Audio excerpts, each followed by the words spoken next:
નમસ્કાર દર્શક મિત્રો, @ગુજરાતમાં આપણું સ્વાગત છે। ફરી એકવાર આદિવાસીઓના નામે રાજનીતિ થઈ ગઈ છે તેજ।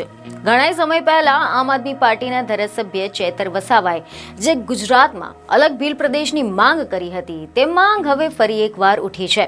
આદિવાસી વિસ્તારમાંથી કેટલાક નેતાઓ દ્વારા અલગ ભીલ પ્રદેશ રાજ્યની માંગ કરવામાં આવી રહી છે।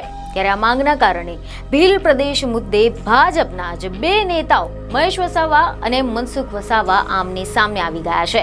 જી હા, ભાજપ સાંસદ મનસુખ વસાવા અને બીજી તરફ બીટીપી છોડીને ભાજપમાં જોડાનાર મહેશ વસાવા આમને સામને જોવા મળી રહ્યા છે।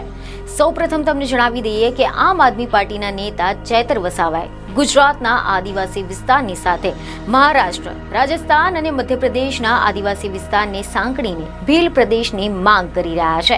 ત્યારે આવામાં ભાજપ નેતા મહેશ વસાવાએ પણ ચેતર વસાવાની આ વાતમાં સુરમાં સુર મિલાવ્યો હતો। મહેશ વસાવાએ આ અંગે નિવેદન આપ્યું કે અમે વર્ષ 2009થી ભીલિસ્તાનની માંગણી કરી હતી। આઝાદી પછી આદિવાસી સમાજની કપરી પરિસ્થિતિ પહેલા જ જેવી છે। આરોગ્ય, શિક્ષણ, રોજગારી આદિવાસી વિસ્તારમાં નથી। આદિવાસી વિસ્તારમાં સૌથી વધુ ખનીજો આવેલા છે, તો પણ આદિવાસી ગરીબ છે। આદિવાસી અનાદિકાળથી ભારતમાં વસી રહ્યો છે અને ખનીજ સંપત્તિનો પણ માલિક છે, છતાં પણ આદિવાસી અત્યારે મજૂરી જેવી સ્થિતિ જીવી રહ્યો છે। વર્ષો પહેલા અમે ભીલિસ્તાન નકશો બનાવેલો હતો, જે નકશો આજે બીજા નેતાઓ બતાવી રહ્યા છે।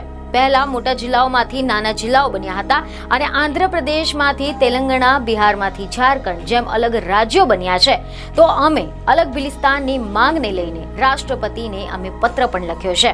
તો આની સાથે જ પીએમ નરેન્દ્ર મોદીને પણ પત્ર લખ્યો છે અને જો અમારી આ માંગ નહીં સ્વીકારાય તો ભીલિસ્તાન મામલે અમે આંદોલન કરીશું।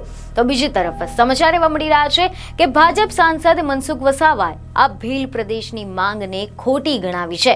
જ્યાં સાંસદ મનસુખ વસાવાએ આ મુદ્દે પ્રતિક્રિયા આપતા કહ્યું કે ભીલ પ્રદેશની માંગણી ખોટી છે। આદિવાસીઓના વિકાસને લઈને કામ કરવાની જરૂર છે। ભીલ પ્રદેશની માંગ કરતા નેતાઓ ભીલ પ્રદેશનું એજન્ડા જાહેર કરે અને તેની રાજધાની જાહેર કરે। રાજસ્થાન વાળા કહે છે કે તેમની રાજધાની માનગઢ રાખે, જ્યારે મહારાષ્ટ્ર અને ગુજરાત વાળા કેવડિયાની રાજધાની જાહેર કરવાની માંગ કરે છે। ભીલ પ્રદેશની માંગ કરતા નેતાઓ સમાજને ગુમરાહ કરી રહ્યા છે।